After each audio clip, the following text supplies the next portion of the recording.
I want you to think back, not to last year, not to college. Further, think about what you heard about money when you were a child. Maybe it was your parents arguing about bills late at night.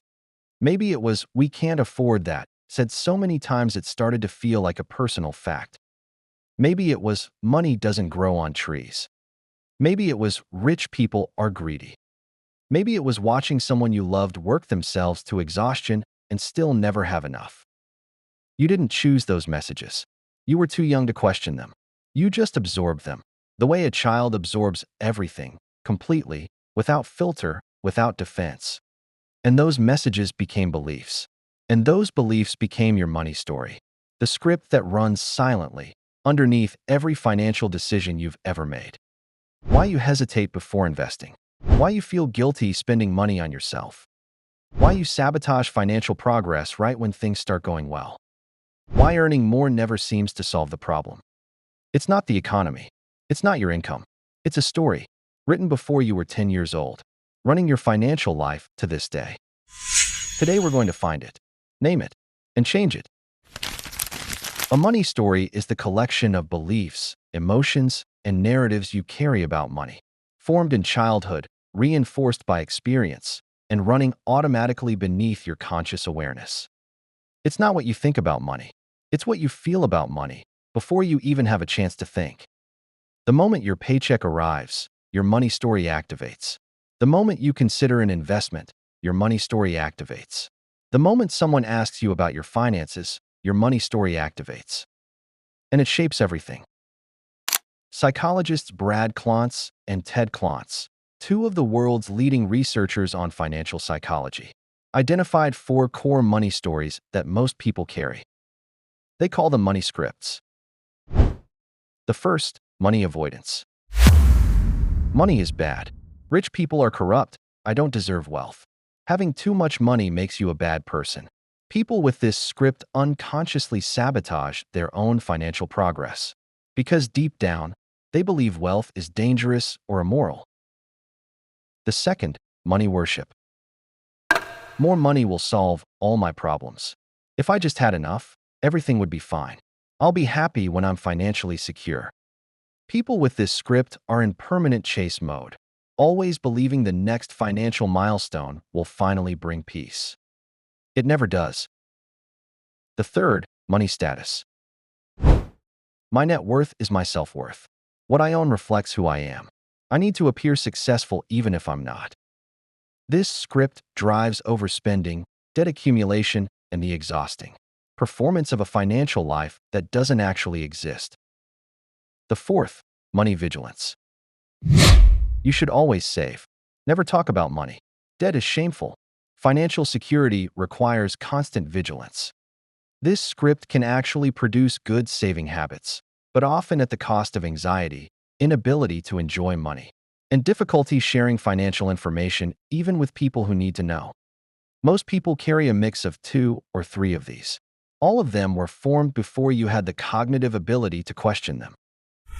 Your money story was written in 4 places.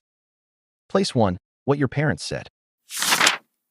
Explicit messages. We're not made of money. Save for a rainy day. Money is the root of all evil. You have to work hard for every penny. These phrases didn't just inform you. They programmed you.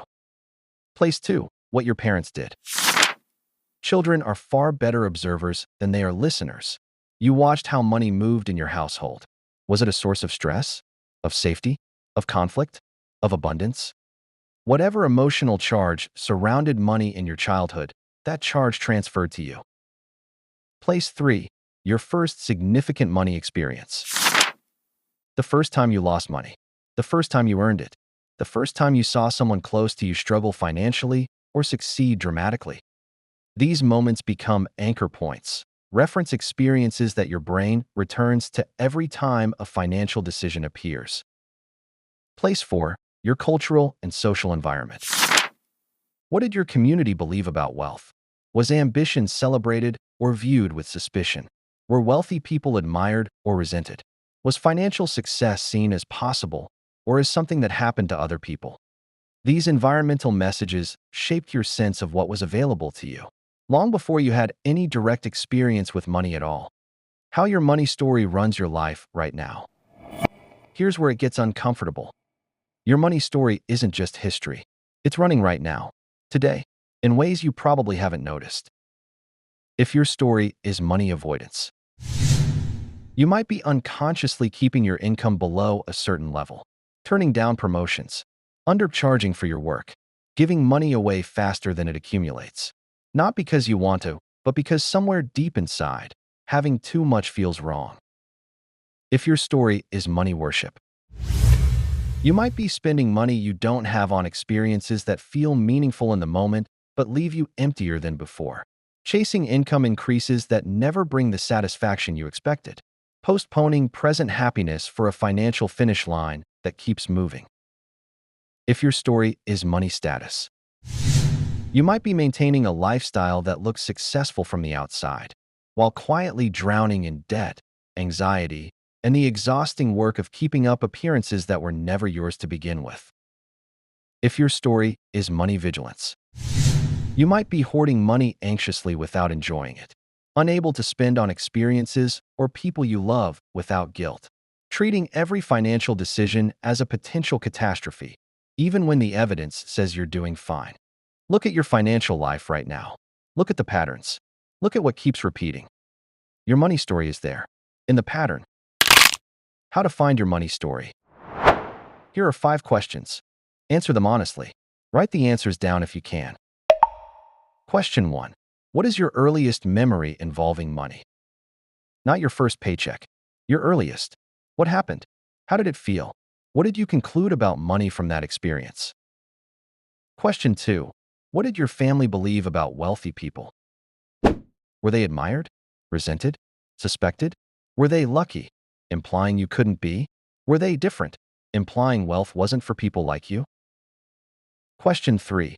What phrase about money did you hear most often growing up? Say it out loud. Then ask, do I still believe this? Is it actually true? Where did this belief come from? And does it serve me? Question 4. When you think about having significantly more money than you have now, what emotion comes up first? Excitement, fear, guilt, unworthiness.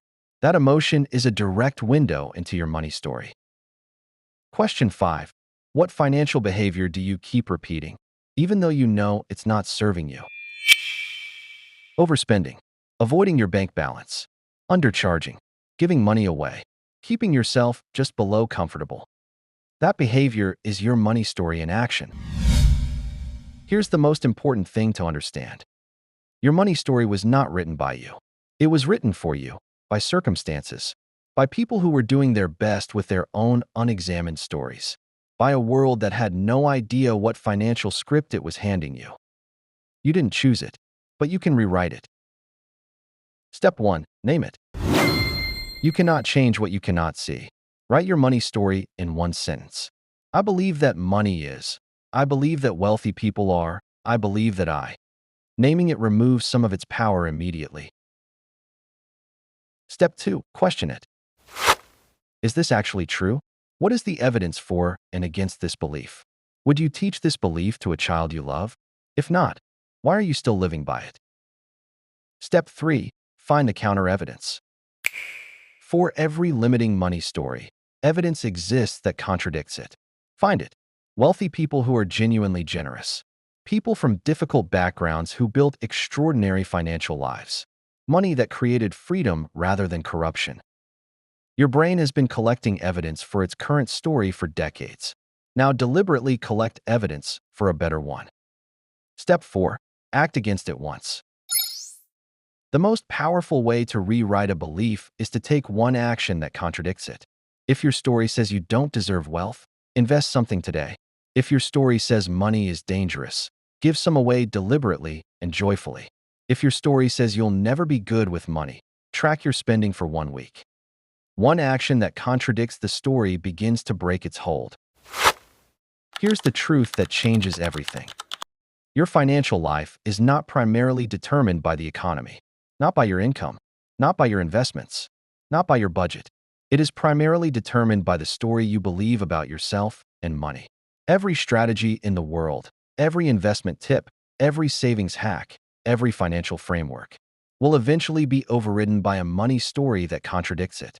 But a person with a healthy money story, a story that says wealth is possible, that money is a tool, not a threat, that they are someone who builds rather than destroys, that person will find their way to financial health regardless of which specific strategy they use. The story comes first. Everything else follows.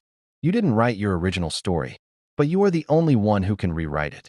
Start today with one question, with one honest answer, with one action that says, I am someone different now, because you are.